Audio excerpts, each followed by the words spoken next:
এখন পর্যন্ত বাংলাদেশের 95% পোলাপাইন ইন্টারনেটটাকেই আসলে ইফেক্টিভলি ইউটিলাইজ করতে পারে না। দেশে মোটামুটি সিরিয়াসলি ইন্টারনেট ছড়াই গেছে ১০-১৫ বছর হয়েছে। তাও আমাদের বেশিরভাগ পোলাপাইনের কাছে ইন্টারনেট বলতে হচ্ছে ফেসবুক, ইউটিউব, টিকটক এরকম সোশ্যাল মিডিয়াতে যাও, অনলাইনে গেমস দেখো অথবা ভিডিও গেমস খেলো অথবা বেটিং সাইটে যাও বা কোথায় কোন সেলিব্রিটি কোথায় কারে কামড়াকামড়ি করছে এগুলো থেকে জানো, তারপর চুপচাপ ঘুমাই থাকো। এইটাই ওদের কাছে ইন্টারনেট। অথচ আমাদের চারপাশে এবং সারা দুনিয়ার অনেক দেশ তাদের ইকোনমি চেঞ্জ করে ফেলছে ইন্টারনেট ইউটিলাইজ করে।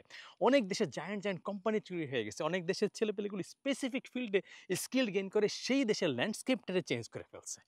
আমরা তো সেগুলোর ধারে কাছেও নাই, বরং মাঝে মধ্যে একদিন ঘুম থেকে উঠে বলেছে, হায় হায় আমাদের দেশে কোনো বিলিয়ন ডলার কোম্পানি নাই, আমাদের দেশে নিজস্ব কোনো ফ্রিল্যান্সিং মার্কেট প্লেস নাই, তারপরে আবার চুপচাপ ঘুমাই থাকি।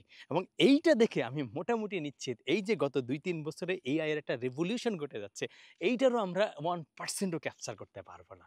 কারণ আমাদের ইয়াং জেনারেশন একটা বড় অংশই আছে এআই চাকরি খেয়ে দিবে, সো আমি কিছু করব না, চুপচাপ ঘুমাই থাকবো। সো ঘুমাই থাকলে কি এআই তার জন্য বসে থাকবে? না, ওটাই আগে খাবে আরকি। আবার আরো কিছু পোলাপাইন আছে ওরা না বুঝে আন্দাজে এআই থেকে কপি পেস্ট করে চুরি-চামারি করে পার পেতে চায়।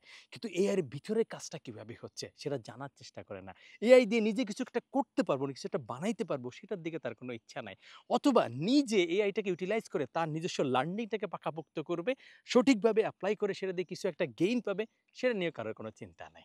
এবং এইজন্য আমি পোলাপাইনদেরকে বলি, তোমাদের সবাই যারা আসলে আরো নেক্সট ২, ৪, ১০ বছর পরে তুমি কেরিয়ার একটা স্টাবলিশ স্ট্রং করতে চাও, তাহলে আজকের দিনে তোমার মাস্ট হচ্ছে তোমার ফিল্ডে এআই এর কোন টুলস টেকনোলজি আছে অথবা কমন যেগুলো আছে সেগুলোকে ইউটিলাইজ করে তুমি একদম পাকাপোক্ত সুপার পাওয়ার একটা পারসন হও। এবং এই শিখার ক্ষেত্রে প্রত্যেকটা দিনে যে জিনিসগুলো আসতেছে সেগুলোর সাথে তুমি অ্যাডাপ্ট করো এবং নিজে নলেজেবল পারসন হও, নিজের স্কিল এফিসিয়েন্সিটা বাড়াও। এবং তোমরা যারা ডেভেলপমেন্ট ফিল্ডে আছো তোমরাও ভালো করেই দেখতেছো যে এই সফটওয়্যার ডেভেলপমেন্ট ইঞ্জিনিয়ারিং ক্ষেত্রে এভরি মান্থে নতুন করে একটা চমকপ্রদ টুল আসতে এটা সব নাড়াই দিচ্ছে। এগুলো সবগুলো সম্পর্কে তোমাকে জানতে হবে। জানলে তোমার কেরিয়ারটা একদম উড়ে চলবে। আর যদি না জানো তাহলে একদম পানিতে ডুবে মরবে। সো তোমরা যারা প্রোগ্রামিং ডেভেলপমেন্ট ফিল্ডে সিরিয়াসলি এআই পাওয়ার ডেভেলপার হইতে চাও, তোমরা অবশ্যই আজকের দিন থেকেই সিরিয়াসলি নেমে পড়ো।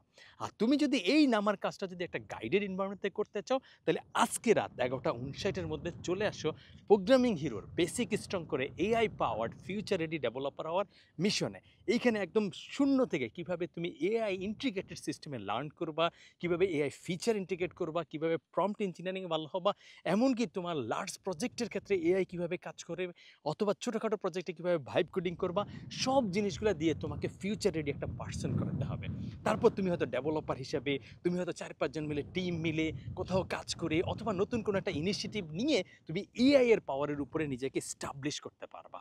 সো আজকের দিনেই তোমাকে ডিসিশন নিতে হবে, তুমি যেই ফিল্ডে যাও যেভাবে যাও না কেন, এআই এর উপরে তুমি যদি নেক্সট ২ মাস ৪ মাস ৬ মাস ১-১.৫ বছর নিজেকে কন্টিনিউ করতে পারো, তাহলে এআই এর যেই পাওয়ারটা আছে সেই পাওয়ারের সাথে নিজেকে অ্যাডাপ্ট করতে পারবা, ফিউচার রেডি হইতে পারবা।